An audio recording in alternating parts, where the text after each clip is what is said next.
All right, I'm joined with guest number 2, the Fighting Siren. Shalandra Royal is joining me right now. How's it going? Hi, it's going great. How about for you? Good. Thank you so much for being on the show this evening. I appreciate it. Oh, anytime. So let's go ahead and begin. How did you get started into wrestling? Gosh, that is a long story. So the short version of it was I decided to do backyard wrestling for a friend after I graduated from college because I wanted to lose like some of the college weight. And one of the guys that was also doing backyard wrestling went to train at a school up in the Atlanta area. And I realized that I'm sitting here throwing my body through all this stuff just for like YouTube views when I can actually try to make some money and really get into the world of pro wrestling because it's something that I said I wanted to do when I was really little and forgot about. So the guy that went to school up in Norcross, which is One Fall Power Factory, I went and I fell in love with it. And from there I decided, yeah, I want to go pro. So I read in your Twitter bio that you are the first female Dusty Rhodes American Dream Scholarship. Yes. Talk about the scholarship in particular and the whole criteria. Okay. So Cody Rhodes and Brandy Rhodes teamed up with Glacier and QT Marshall because they wanted to keep Dusty's memory alive and also provide scholarships for young wrestlers, or not necessarily young wrestlers, but just wrestlers who want to break into the pro wrestling field. So they held a camp at my school, and wrestlers came from all over. And it was basically like a 3-day seminar. I mean, we've had judges, Pritchard, Les Thatcher, Kevin Kelly. So we had all those people basically watching us as we went through these seminars for 2 days, I believe. Sorry, I think it's 3. I think it was just 2 days. And they were just looking at things of like how coachable you were, your technique, your gimmicks, the whole 9 yards, how you cut a promo. And what was significant for me was I think I was only training for about 6 months at the time. So I had very little experience compared to, what people consider experience in the pro wrestling world. But I gave it my all. I actually didn't expect to win. I just entered for experience. I mean, these guys, they were in the WWE, so like, why wouldn't I want to hear their feedback and comments on how I can improve as a wrestler? So the night that they announced the winner, Cody Rhodes and Brandy Rhodes were there to present their awards, and when they said my name, I was completely shocked because I didn't think I was great. I wasn't the only female that participated in it. In fact, I thought, a few of the other females were well deserving of it, but I worked my butt off and I fought for it. And in addition to the scholarship prize and all the other prizes that came along with it, Cody Rhodes found out that I'm a singer. And while they didn't have at the time a women's battle royale to put me in because All In was coming a few weeks after, he said, well, hey, I would love for you to open the show with the national anthem. And so 2 big things happened to me in like 2 weeks apart. So that's how I got the award, and that's how I got to sing it All In. So that's an extra. So as the saying goes, you right place, right time, and from what I've heard, you definitely put in the work for it. And anytime you can win a scholarship or a award that's named after one of the greatest wrestlers of all time, Mm-hmm. that's a big deal. Dusty, he's an all time great. His mic skills are legendary.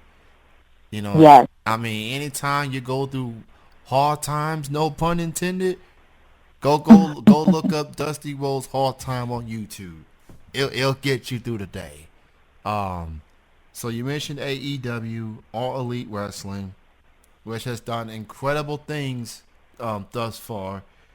So Mm-hmm. you sing the national anthem at the All In event. You also have wrestled at the All Out event, and you Mm-hmm. also wrestled at the AEW Dark, which is their YouTube show on Tuesday nights. Yes. So what? what was the whole experience like? Getting a chance to be of a new product such as AEW. It was incredible. You know, All In was really emotional for everyone because it was the very first event, and AEW wasn't even thought of at that time. But everyone knew that they came together and they had a common goal, and they really wanted to show the wrestling community something different. So that was emotional for me because that's like the first major, I guess, sight of who I am without it really being wrestling. So that was introducing me to the wrestling world. So a year later for All Out, I'm not sure if I'm trying to think. I'm not sure of the timeline, so I don't remember if AEW was announced prior to All Out or after, but it was big because I don't think anyone thought that a year later the buzz would still be amazing. And for me, I put in the work, and now I'm getting to step into the ring with some women that I've been studying their matches or watching or dreaming of having a match with. And here it is. I'm in the same ring and the same place looked at as a wrestler and not the national anthem singer or not this random trainee. And granted, I'm still training, obviously, but I know what I'm doing now.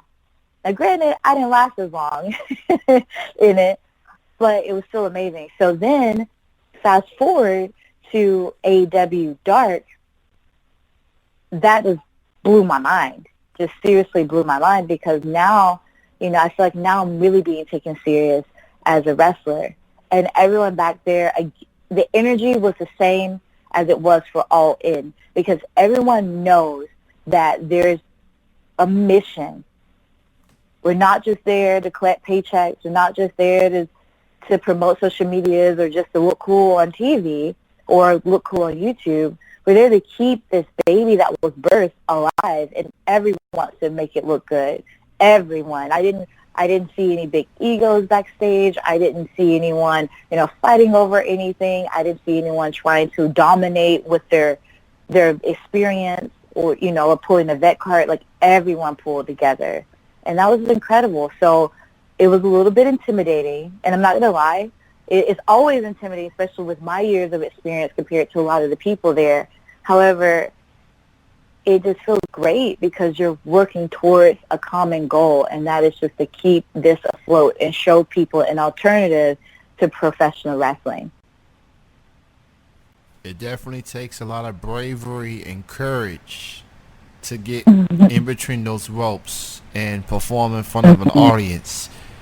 It ain't for everybody, as people like to say. In professional wrestling, it's not ballet. You will be Exactly. you will be bruised. You're gonna be feeling your back. Body parts gonna be sore. But it's all for the fans. It's all for the men and women that pay their hard-earned money, and wrestling can help get people's minds off of a lot that's going on in this country, obviously. So I've seen the match, you and Shaza McKenzie going up against Nyla Rose. Look, Nyla Rose is a beast. I don't care what anybody says. She is no joke. I feel like she should be a champion right now, but I feel like she'll get that chance one day. Yeah. But much love to Nala and what she's meant to her community. She's doing incredible work. Oh, yes. So, for you, as far as independent wrestling is concerned, what are you looking forward to in 2020? What are some of your goals for this year? Well, of course, the obvious one is I want to wrestle on AEW Dynamic or any other show that they have there because I know they got extended and they have a second show coming.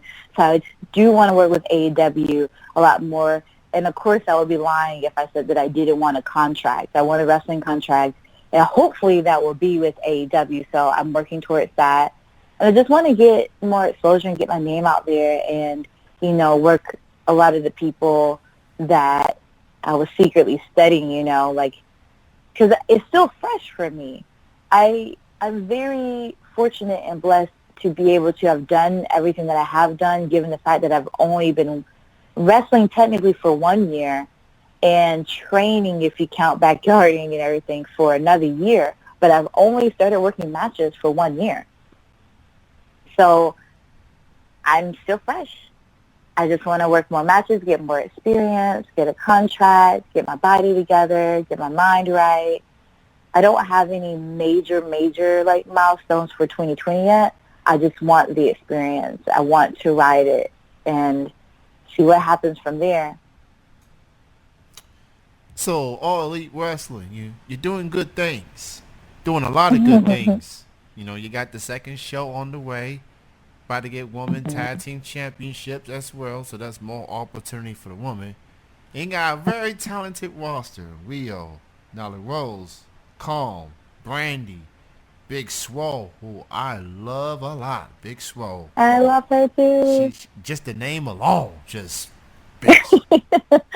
She got flavor. No doubt about it. I have to insert this story, Yeah. and I hope no one gets mad at me inserting the story. But I just find it hilarious because I look up to Big Swole. I love Big Swole. In fact, Big Swole was the first person. Well, technically, it was Nyla before Nyla got crazy and decided to throw me around the ring.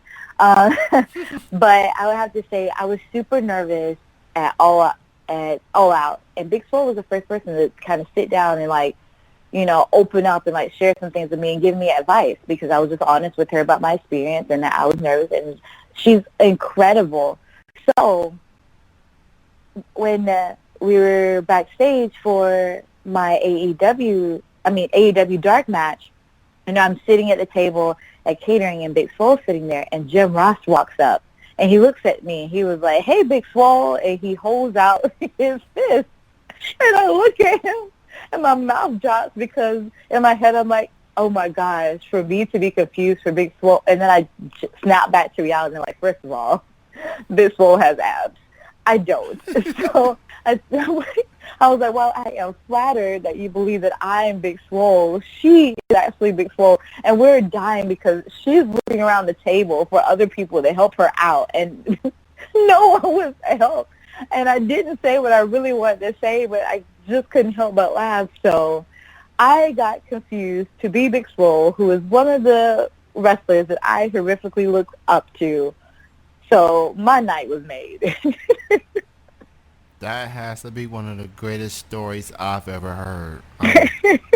Jim Ross calling you Miss, I guess you could be Little Swole. I mean, you never know. I guess so. I mean, I could be. I mean, I think so. I think she had a partner that, coined that name, but if she didn't mind giving it up to me and AEW took me in, I'll gladly be Little Swole. I'm very sure she'd be cool with that, I'm very sure. Might as well one with it, pretty much. So that's all slobber knocker right there. No pun intended. So what are some upcoming shows, upcoming matches you have coming up that your fans want to check out? Upcoming shows. Okay, so January's coming to an end. I had actually all my crazy shows in January, but February, currently filling that up. I know I have a show on February 1st at New South in Alabama. Also Face to Face here in Georgia. I know Teddy Long helps with that promotion. And of course GPW, which is a promotion in Canton, Georgia that Mike Marshall helps book. And Mike Marshall, he's an AEW, he's my trainer. Him and Glacier help out with there. I think GIPW, I believe, on the 23rd of February, and GSWF, I believe, in Dunlap. So I'm all over the place for right now. I know I have a few that I'm in talks with in Indiana and Chicago and some in Florida, but we're still working out the details for that. But February is going to be pretty tame, but you can definitely catch me with the updates on my social media, because I always try to post on what shows I'll be at. But I would definitely love it if people came and supported me. Yes, definitely go check her out and support independent wrestling, support women's wrestling for sure, and all wrestling companies out there. She can sing and she'll whip your butt. Mm-hmm. So if you need her to do one or both, she's your girl. I'm just saying. Definitely. Um, I'll so sing the national anthem and I'll get in the ring and beat up somebody. so while you focus on the wrestling thing, are we gonna get some Shalandra Royal music in the future? That's what I want to know. You never know. I think it's a given. It's just a matter of when the album's going to drop. Okay, because there are some wrestlers out there that's doing the music thing as well. So, Hmm. but a lot of talented people that can actually rap and that can actually sing. So, Hmm. after what I heard on that national anthem, you know, I'm just saying she'll sing, the voice or And something. that, trust me, I can do even better than that. I will admit I was very nervous because I forgot that there was also a plethora of people watching from home. So not only did I have to worry about the people there, then there's that. But, music's in my blood. And a lot of people don't know it, but I actually specialize in opera. That's where I got my degree in. So singing Mm, other styles, I get a bit nervous because that's not my bread and butter. But yeah, I'm an opera singer at heart. that's what's up. What are your social media feeds for where people can follow you? Okay. On Twitter, it's fighting siren _R, and it's the same for my Instagram as well. And then if you want to find me on Facebook, you can look up Shalandra Royal, and that's my fan page there. And I try to post there as well. So yeah. And again, that's fighting siren _R for Twitter and Instagram. There you have it. So, go follow her. And keeping track of her wrestling journey. I mean, with all the AEW appearances you've been making, they might as well just sign you. You could do it. You can. That's what I'm saying. So yeah. So I'm just saying, like, I'm already watching AEW as it is. For variety of reasons. You might as well give Solandra another reason for me to watch. Yeah. Yes. So great chatting with you. Thank you so much for being on the show. Continued success, and we'll keep an eye on your journey, and who knows, when things are established and everything, even more, we'll probably get some of that music, one time. Hmm. So Yeah, and just don't forget me. And always keep in mind, and this goes for me or for any other talent, AEW is definitely watching social media. If you want to see somebody there, make sure you just blow their name up as much as possible. So that's for you and the listeners, because you just never know. But as wrestlers, we put our heart and soul out there, so help us out by spreading the word. well said, well said. You have a good night. Enjoy the rest of your weekend. Thank you. You too. Bye. Bye bye. That was the Fighting Siren, Solandra Royal.